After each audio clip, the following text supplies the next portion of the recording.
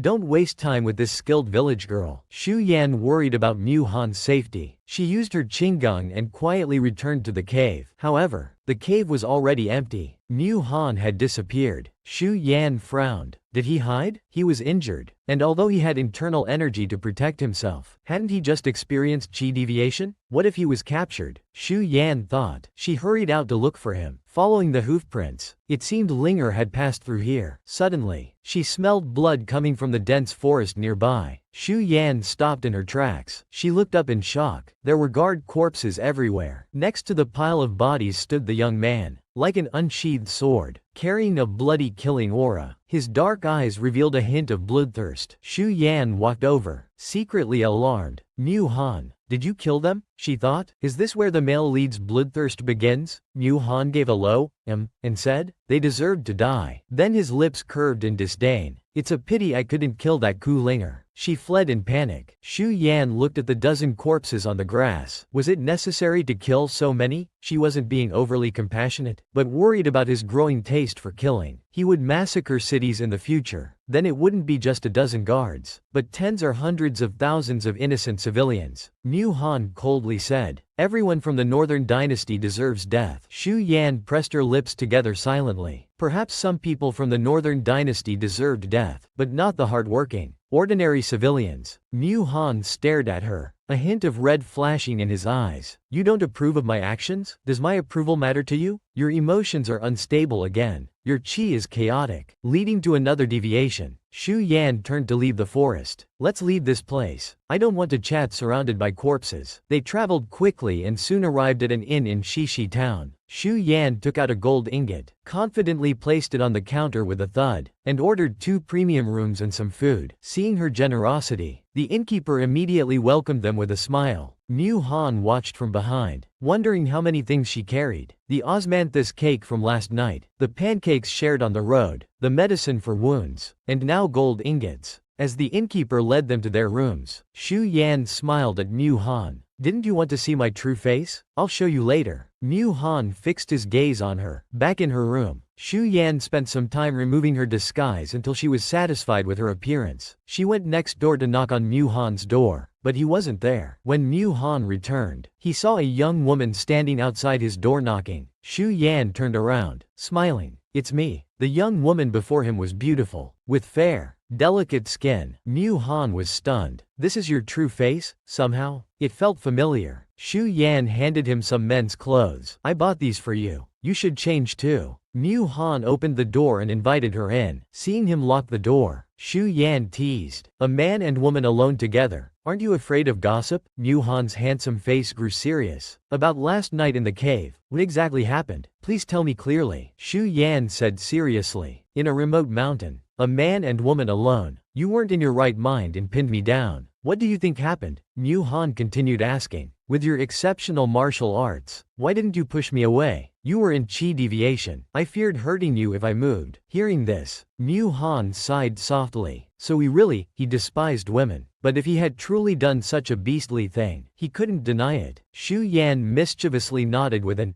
Let him misunderstand, she thought. He didn't care about women's reputations anyway, and this way she'd have an excuse to stay by his side. Mu Han paused, then promised in a low voice, I will give you proper status in the future. Seeing his suddenly formal attitude, Xu Yan deliberately moved closer and hugged his arm. Don't keep calling me, miss. It feels so distant. Since you're going to give me status anyway, why not call me wife? Mu Han stiffened and quickly pulled his arm away from her embrace. Please show some restraint, miss. Having grown up in the mountains, you may not know proper etiquette. Before the formal marriage ceremonies, men and women should maintain their distance. We shouldn't be so close. Xu Yan hadn't expected such an old-fashioned heart beneath his cold, bloodthirsty exterior. Her mischievous nature surfaced as she asked, how close is too close? She then stood on tiptoe and planted a quick kiss on his cheek. Mu Han's jade-like face quickly turned red. Xu Yan stepped back, playfully tilting her head to ask if that was too close. She suddenly kissed the young man's cheek again. His face flushed red with inexplicable anger. What are you doing? Don't you know about proper conduct? Shu Yan replied righteously. Weren't we already intimate last night? What's wrong with kissing my future husband? Mu Han blurted out that last night was a mistake. He felt very conflicted, wondering if all mountain-raised women were this wild and unconcerned about chastity. Shu Yan raised a delicate finger at Mu Han. How dare you say that? You scoundrel. Mu Han frowned. What do you mean? Shu Yan moved closer. A scoundrel is a man who plays with a woman's feelings and runs away after taking advantage of her. Mu Han's eyebrow twitched as he said through gritted teeth. That's not what I meant. I said I'd give you status. But if people see you acting like this, they'll say you're improper and lacking virtue. Her eyes lit up. Understanding. So it's fine if no one sees? She stood on tiptoe and kissed his other cheek. No one saw that. Mu Han's handsome face slowly turned red again. Shu Yan hugged his arm. My master once said that between a man and woman, once status is promised, they become the closest people in the world. From now on, you can't be harsh with me. You must cherish, love, and protect me. No matter what mistakes I make, you must forgive me. The young woman's soft body pressed against his arm, making Mu Han instinctively stiffen. He pushed her face away from his shoulder. Miss, you misunderstand. I promised you status, but there are no feelings between us. When I succeed, I'll give you a mansion and ensure you live without worry. You can even enter the palace if you wish, enjoying wealth and glory. Beyond this wealth and security, I can't give you anything else. After hearing his long speech, Shu Yan finally understood. He meant he'd marry her out of pity, but loving her was impossible. Shu Yan released his arm and said lazily, fine. If you change your mind later and want to talk about love, it'll depend on my mood. She wanted him to know about the principle of true love prevails. The young man promised her a life of security and wealth but wouldn't speak of love. Shu Yan appeared indifferent. After all, there was still the principle of true love prevails. Just then, a rhythmic knock sounded at the door. Shu Yan raised an eyebrow. This special rhythm seemed like a code. Sure enough, Mu Han glanced at her and said, thank you for the clothes. Perhaps you should return to your room to rest. Shu Yan silently went to open the door. Outside stood a woman in red clothes. Seeing Shu Yan, she paused. You are? Shu Yan smiled. Who are you looking for? I'm looking for Brother Mu. Shu Yan's eyes flickered playfully. Brother Mu? I am Brother Mu's future wife. You can call me your future sister-in-law. The woman in red's face changed dramatically. She looked at Mu Han uncertainly. Brother Mu, is what she's saying true? Mu Han didn't answer. Come in first. Hong sang. Mu Han looked at Shu Yan and said coldly, go back to your room and rest. Shu Yan shook her head. I won't go. She's here to treat your illness. Is that right? Mu Han narrowed his eyes, a sharp glint passing through them. You know her? Shu Yan shamelessly blamed it on her master. My master once said that among doctors comparable to Hua Tuo, Ning Yuanzi of Yan Kingdom is the best. Ning Yuanzi has many disciples, but only his daughter Hong Sang has the highest talent. Hong Sang has a rouge-colored birthmark on her forehead, easy to recognize. Mu Han stared at Shu Yan, wondering who her master was to know such details about him. Hong Sang noticed Mu Han's gaze fixed on Shu Yan and said irritably, Brother Mu, I need to diagnose and treat you. We shouldn't have outsiders present. Then, Shu Yan suddenly asked, what method will you use to treat him? Poison worms? Hong Sang replied unhappily. You know quite a lot. Shu Yan ignored her anger and said to Mu Han, I advise you not to use this method. It will bind your life to hers. When she lives, you live. When she dies, you die. What if she uses her life to force you to marry her? Hong Sang stamped her foot angrily. You're talking nonsense. I would never do that. She wanted to use poison worms to bind with Mu Han, because Mu Han had been poisoned for many years. He needed a blood transfusion, or his martial arts practice could go wrong. But Shu Yan disagreed. She grabbed Mu Han's hand. If you're using poison worms, you can only bind with me. Hong Sang angrily glared at Shu Yan. Shameless. Let go of him quickly. Shu Yan said triumphantly. What's the use of yelling at me? Why don't you ask your brother Mu to pull his hand away? He hasn't let go, which proves he wants to hold my hand. Mu Han's lips curved slightly, somewhat helplessly. He wanted to pull his hand back, but this girl's strength was extraordinary. She wasn't even using internal force, yet her grip made his fingers ache. Don't be mischievous. Hong Sang and I have serious matters to discuss. I went berserk in the mountains before, and I don't want that to happen again, Shu Yan said solemnly. I'm also talking about serious matters. Binding your life to mine is safer than binding it to Hong Sang's. With the system, I won't die. According to the system's plot information, Hong Sang would later be severely injured in a war between two countries, leaving Mu Han's life hanging by a thread. Hong Sang laughed mockingly. Foolish. You think blood transfusion is that simple? Brother Mu's blood is poisonous. If you transfer it to your body, you'll die from poisoning. Only someone like me, raised as a medicine person, can withstand it. Besides, do you know about poison worms? Have you raised mother worms? How dare you think about giving Brother Mu a blood transfusion? Shu Yan honestly replied, I don't know, but I can learn. I only need 1 day. Hong Sang laughed loudly. You'll learn poison control in 1 day? If you can learn it in a day, I'll kneel and take you as my master. Really? Then I'll wait and see. Shu Yan's eyes curved as she tugged at Mu Han's sleeve. Future husband, be our witness. When I win this bet, you can be the wedding officiant. Mu Han felt helpless with her. After last night's events, he couldn't be harsh with her anymore. After all, he was the one who had done wrong. He could only nod in agreement. Then he coughed lightly and said to Shu Yan, I've told you. The outside world isn't like your mountain life where you can do as you please. You can call me young Master Mu.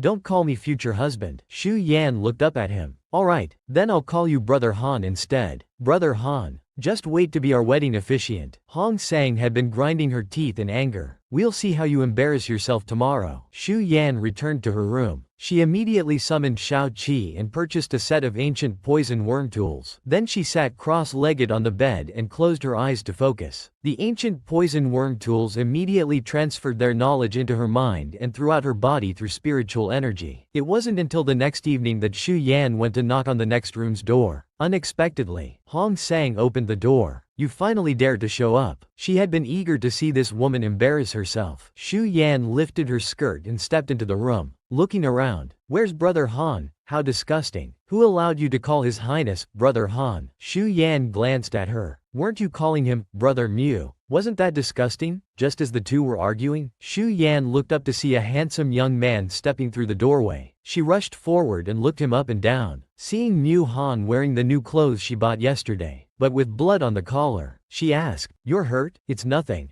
Just met some old friends and had a sparring match. Shu Yan knew that among his former military subordinates, some would challenge him due to his young age and strength. Then Mu Han looked at her and suddenly asked, Do you know third Princess Shu Yan is missing? Shu Yan's heart skipped a beat. Mu Han's sharp black eyes fixed on her. Today when I went out, I saw Imperial wanted posters offering a reward for capturing a rebel. The portrait was of me, and the reason was that I had kidnapped the third princess. Why would the third princess suddenly disappear? They say the time of her disappearance coincides with when we escaped from the princess's mansion. Shu Yan sighed, her mind racing as she improvised a story. I'll tell you the truth. Before I rescued you from the princess's mansion, I captured the third princess and hid her in a place no one knows about. Mu Han narrowed his eyes suspiciously. Why did you capture her? Shu Yan replied indignantly. She tortured you like that. Of course I had to avenge you. Mu Han coldly curved his lips. Where did you hide her? Hand her over to me. I want to break her neck myself. Shu Yan learned poison control in 1 night, and told Mu Han she could help with his blood transfusion. Upon hearing this, Hong Sang's eyes widened. You're just bluffing. I've never seen such a thick-skinned woman, let alone 1 day. Even with a year, how could you learn my father's secret poison techniques? Shu Yan giggled, rolled up her sleeve, and revealed her snow-white arm. I learned it from my master, Brother Han. Look. Mu Han instinctively turned away. Put your sleeve down. Shu Yan insisted on putting her arm in his line of sight. How can I prove I've learned poison control if you don't look? Mu Han reluctantly glanced. Under her snow-white skin, there seemed to be movement. Startled, he forgot about propriety between men and women. He reached out and grabbed Shu Yan's wrist, lowering his head to look closely. It really is poison worms. You actually know how to raise them. Shu Yan smiled and turned to the stunned Hong Sang. Of course, I keep my word. Come on, dear disciple, call me master. Hong Sang angrily said. I don't believe you. Don't think you can fool us with tricks. Xu Yan didn't bother arguing and said to Mu Han, I know you don't trust me yet and certainly won't dare to bind your life with mine, but I promise, after the blood transfusion, I'll immediately recall the poison worms and break the binding relationship. Hong Sang became angry. Your Highness, trust me, I'm the one who's truly loyal and would never harm you.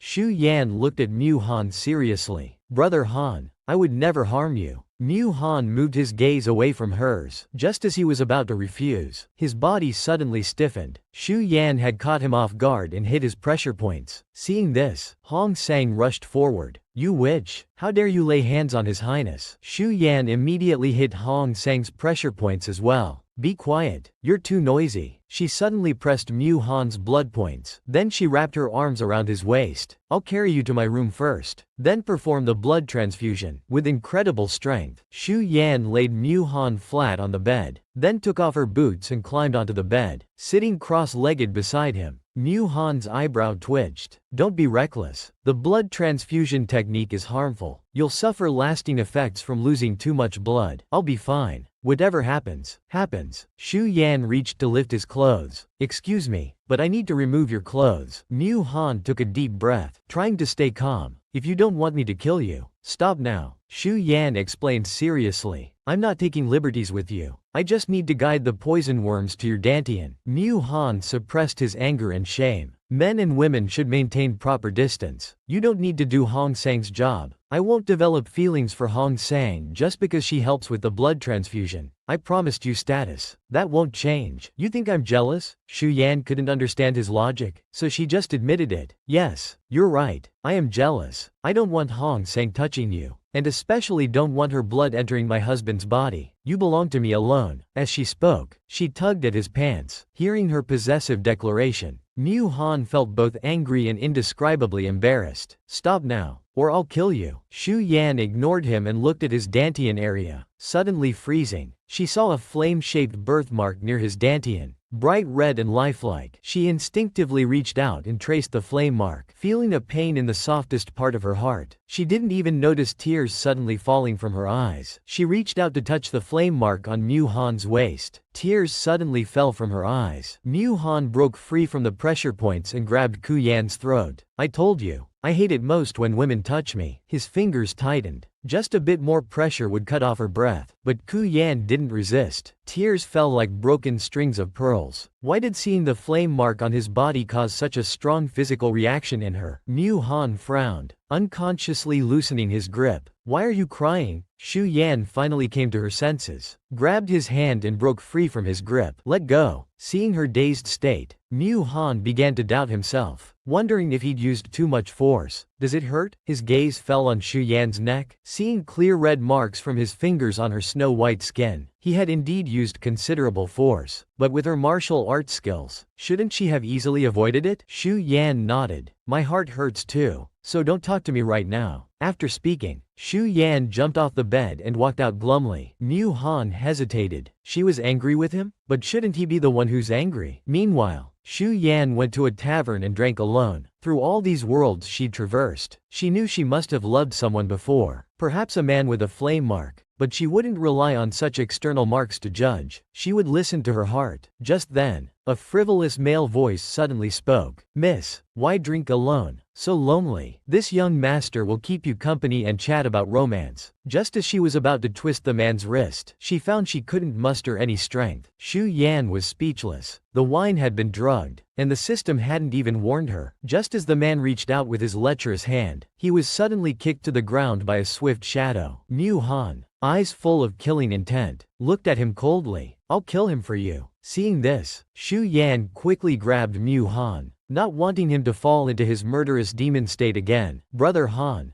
don't kill him. I feel the effects coming. Let's quickly return to the inn. Mu Han noticed her breathing becoming increasingly rapid. His heart tightened as he picked up Ku Yan and rushed back to the inn. Back at the inn, Mu Han placed Ku Yan in a wooden tub filled with cold well water. Xu Yan tried to purchase an antidote item from Shao Qi, but unexpectedly, it cost 100.000 points. She had to settle for a cheaper 20.000 point item that required only a kiss with the opposite sex to relieve the effects. Just as Xu Yan finished dealing with Shao Qi, Mu Han walked in. How are you? Should I call Hong Sang to check on you? As he spoke, he noticed Xu Yan biting her pink lips so hard they nearly bled. He immediately reached out to gently grip her chin. Let go. You'll hurt yourself. Xu Yan remained silent and bit his finger instead. Then she gripped his wrist and pulled hard, pulling Mu Han into the tub. I won't let you find him. Stay here with me. Mu Han's eyes met Xu Yan's. The distance was too close, making his heart skip inexplicably. Stop fooling around. He quickly stood up, trying to climb out of the tub, but Xu Yan wrapped her arms around his waist, preventing him from leaving. Their clothes were soaked, and she pressed against him. Mu Han instantly turned red from his ears to his face. Let go. I've already had to use force on you once this evening. I don't want to do it again. Just then, Mu Han felt a strange sensation in his lower abdomen. He angrily exclaimed, "What are you doing?" Shui Yan raised her face, smiling sweetly at him. Taking advantage of Mu Han's distraction, she slipped her hand inside his clothes and guided the worms into his lower dantian. Brother Han, the poison worms are in your body now. They'll soon replace my blood. Xu Yan raised 3 slender fingers and oath. I swear I won't harm you. If I break this oath, may heaven strike me down and curse me with a terrible death. Her expression was solemn. Mu Han's anger was doused like fire met with water, leaving only a spark. He didn't know whether to scold or strike. The next moment, his angry gaze suddenly changed as his dark eyes swept over Ku Yan's face. Ku Yan followed his gaze and touched her own face. Oh no. The disguise is wearing off. She hurriedly covered Mu Han's eyes. Don't look at me. Mu Han spoke in a low voice, unable to contain his curiosity any longer. Why can't I look at you? What do you really look like? Why must you disguise yourself in front of me? Xu Yan firmly covered his eyes, making up an excuse. Haven't I told you? It's because I'm ugly. If you see my true appearance and are repulsed by my ugliness, what if you refuse to marry me? I don't judge a woman by her appearance. What matters is the heart, not the face. You don't need to cover my eyes. I won't investigate your true appearance. When Mu Han could see again, he immediately noticed Ku Yan's delicate face. Her skin was unnaturally pale, and her whole body was trembling slightly. What's wrong? These were the side effects of the poison worms. Xu Yan was truly suffering now. The medicine she had taken was conflicting with the poison worms, causing hot and cold sensations to clash within her body. Seeing her pitiful state, Mu Han couldn't bring himself to scold her. This is what happens when you're stubborn and insist on using the worms. Just endure it for now. I'll carry you out. When An returned to the room, he found Ku Yan was gone. His heart jumped in alarm.